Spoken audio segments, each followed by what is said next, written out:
Hi everybody, welcome to Push Luck video. My name is Eric, and today we'll be looking at a 2017 release by Fantasy Flight Games called Fallout.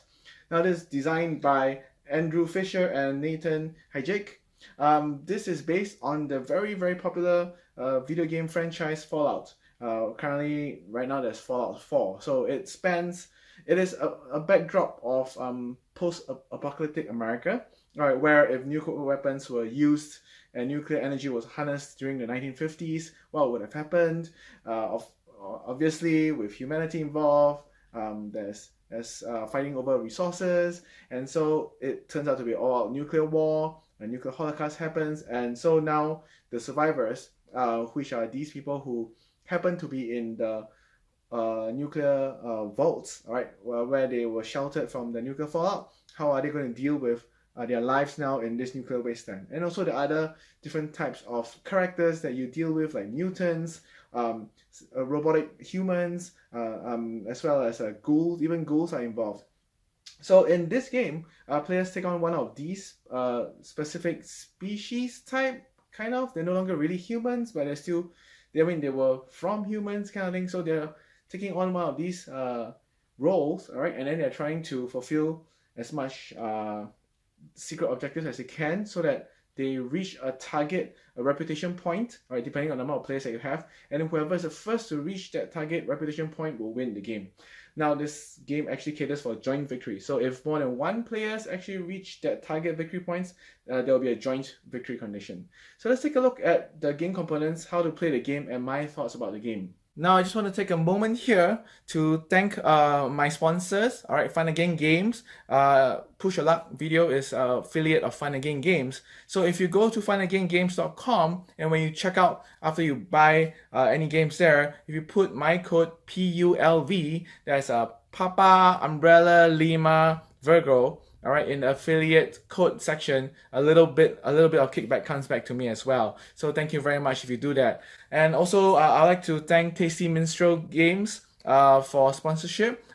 Tasty Minstrel now has a podcast and is run by my very good friend Lance, the Undead Viking. So if you want to take a listen to what Tasty Minstrel has to say about the board game industry, about the games they're releasing, do check out their podcast as well.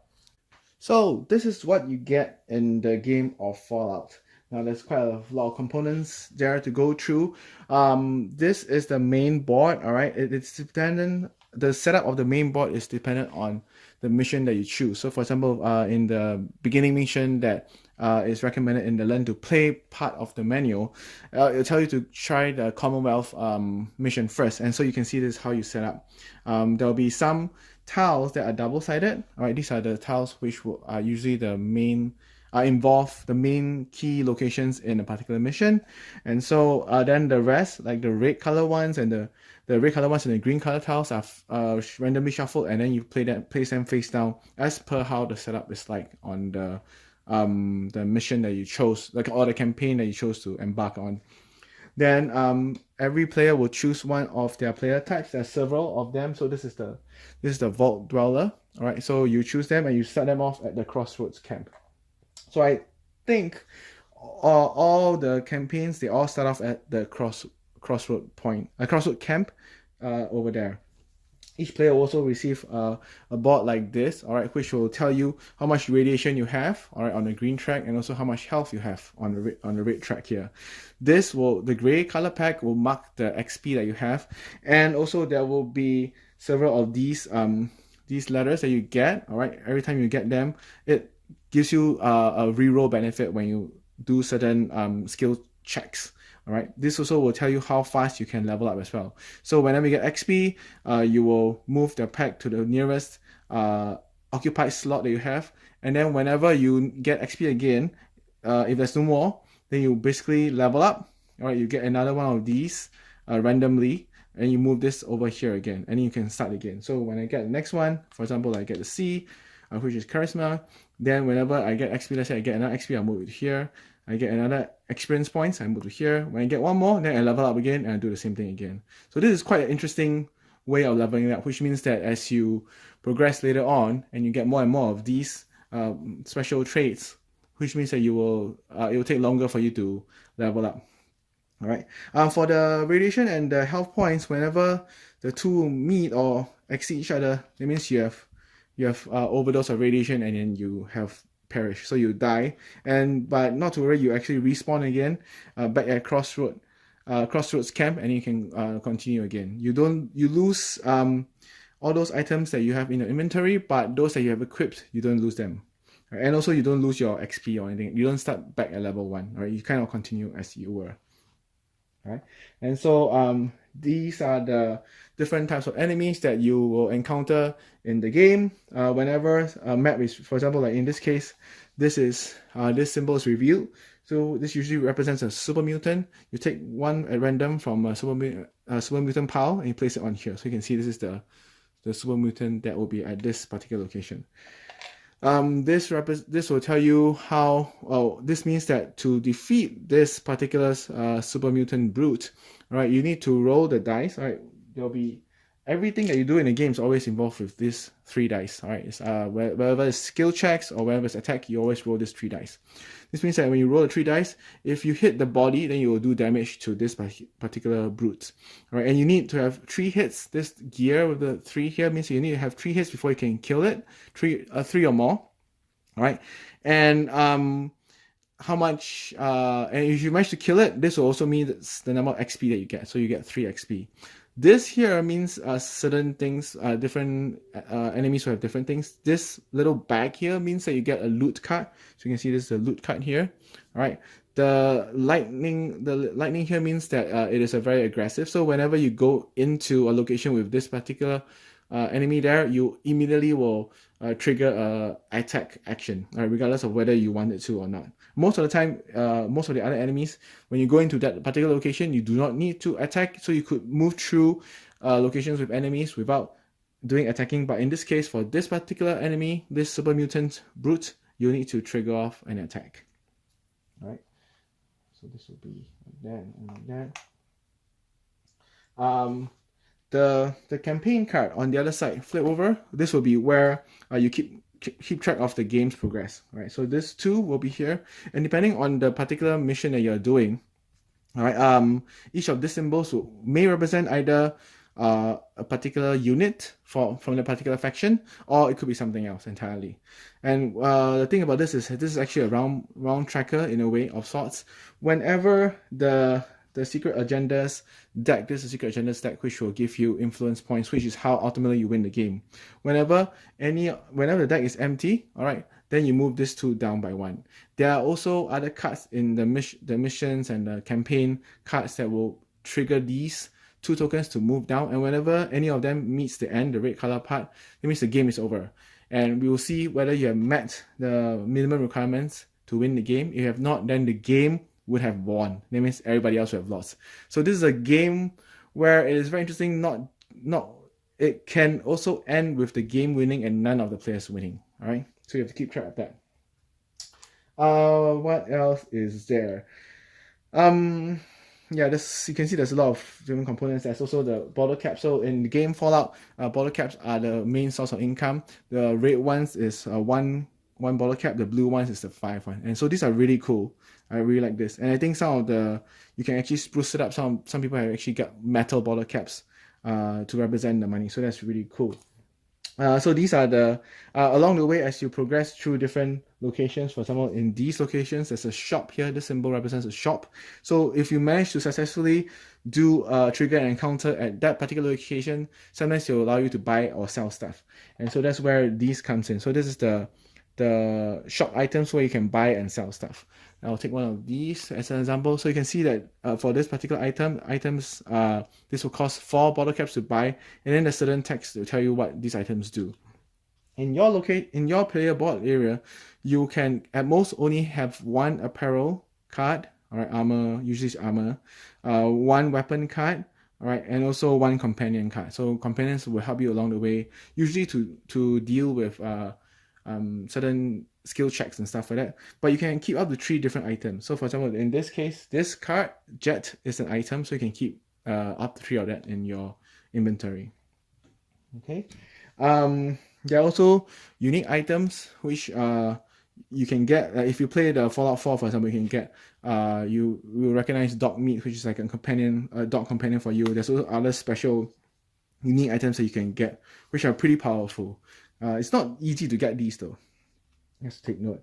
There are also different special perks that you can get. All right, this only happens when you need to get one of these skills and you happen to get the same one. Then you can, instead of getting, because you can't get the same one again, all right, usually you pick two, choose one. If you pick both are the same as what you already have, then you pick one of these special perks. All right, these special perks are only one-time use and they're really powerful. And there's only two for each. So for example, if you get a special perk for perception, all right, you can only choose one of these two. All right, they're one-time use only and they're really, really powerful. And what else is there? Then lastly, we'll take a look at these. These are the story cards, all right? So there's a bit of a spoiler there. Try not to look at it, but the gist of it is that whenever someone does an encounter, all right, in this case, this is an encounter in a city, all right, whenever they do an encounter, the player on the right will take this card and look at it. They'll read the orange part to the player, all right, so it's to provide you the context of what this is about. Then you read the white color parts. So blah, blah, blah, blah, blah. Then this player, you have three options you can choose from. Number 1, number 2, number 3, all right?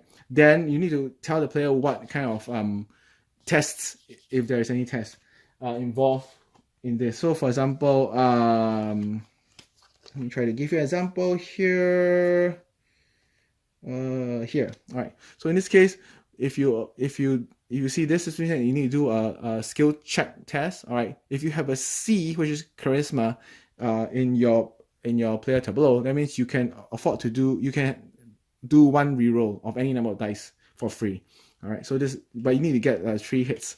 So 3 hits means that you see this little gear symbols here. Let me try to get it to focus. All right, gear symbols here. That means when you roll the dice, if you get 3 of it, then you succeed in that particular test. If not, if you have the C skill here, which is charisma, you get to reroll any number of dice that you want. All right, and you see whether you succeed or not. So usually in each of in this, you see that if you succeed, there's whole blah blah blah blah blah, a lot of text going on, and if you fail, then something else is here as well. So after you read it to the player, right, the player decides what he wants to do, and then you can tell them what is the result. All right, the results could be loot, could be get money, a whole lot of other things. So I will show you what it is over here. Yeah. Right. So here, you see the card results. So these are the whole different type of stuff that can happen. For example, adding cards. So adding cards means that you're adding onto the story of that particular deck of cards. Stage means that now a new objective will appear on the board that you can try to accomplish the objective. Gain XP, as I mentioned, what happens when you get XP. Gaps is money, right? Become X, that means you get a trait matching X. So you can become vilified, you can become idolized. So some of this will help with getting reputation points, which will help you to win the game. Then there's also loot, or you can get some from shops, or can even get reputation points. You can gain a unique asset, which is the unique items there, or you can shop, means you can buy or sell items, or you can increase the faction tokens. Right? This is how the game could end pretty fast if you do not manage this properly. Right? So there's a lot of things that you can do. So yeah, so those are kind of the components and what they kind of do. So what do you actually do during a game? Now this is where the quick reference will come in. So as I mentioned, the number of influence to win a game depends on the number of players. All right. If you're playing one solo player, it takes 11 influence. Now the solo player is pretty interesting in the sense that it does take quite an effort to actually explore the whole thing, and the deck does run out faster. The influence card deck actually is smaller and does run out faster. So a solo player game is actually much more faster. It takes maybe 45 minutes to play the game, whereas if you take a 4-player game, it takes only 8 influence, but to get these influence is actually quite difficult. And I found that when you play a 4-player game, it takes about 2 to 3 hours to actually finish the game. So what happens during a round? Starting with first player, each player will take a turn performing 2 actions. All right, and what are the actions? You can move. So you gain 2 movement points and you move your figure. What that means is that you'll be moving you will see that these are the particular location have white lines. Or you'll be moving from one white line area to another white line area. Now you can see here, all right, there's this red color area here. This means that it actually takes 2 movement points to go into it. All right, so this is much more difficult to go through. And then there's also radiation area. So this green color area, it's a bit hard to see, but the green color area, all right, whenever you go into that area, you get 1 radiation. Okay, you can move and do your second action and then finish your movement. So that's kind of cool. Next, you can do explore. So explore means that if you're adjacent to a spot, let's say I'm here, all right, I'm here, I can actually use one of my actions to explore. So I flip this over, I see where the arrow is. All right, arrow should always pointing to the top, right? Then place it down. Now, if I reveal any of these symbols, which means there's a new enemy up here, I'll take the enemy token and put it there like so. All right, so let's explore. Next, you can fight. So you can just fight an enemy in your space. You will roll dice, see whether you manage to hit an enemy or not, and then you will get XP or loot and stuff like that. If the enemy is injured, the injuries does not carry over to the next round. So it's that it only happens in that particular fight encounter. Next, you can do an encounter. So encounter means that if you're in a particular shop location, you can do encounter where you draw one of these shop cards and then you do the reading and stuff like that, as I mentioned. You can do it in a city as well. You take one of these cards and do the thing. These decks, there are starting cards right at the beginning, but these decks do grow depending on how you progress the story. You can add more cards to this, which will then allow you to grow the story further. Quest. So you can do a quest action. So there will be quests later on, which is, let me see if I can find you a quest card. Yeah, so there are quest cards which will allow you to do certain actions, and then it will give you influence points. All right, what they do is basically help you to win or to complete the game. The quest objectives, the quest actions and the encounter action can be confusing at times. Just need to note that for quest cards, whenever you do a quest action, doesn't necessarily mean that you're actually doing an encounter action. Quest actions could be simply just being at a particular location and you just do a quest action, which is just, oh, I've done this. There are no enemies in that location. I just complete this quest. All right, so please be careful. I found it was a bit confusing for me when I first read through it and tried to do a quest. Then I was like wondering, oh, should I be doing an encounter as well? What does that mean? All right, so you need to be careful of that. Camp means you just need to stay at where you are, recover 3 HP. Some of the cards will be unexhausted.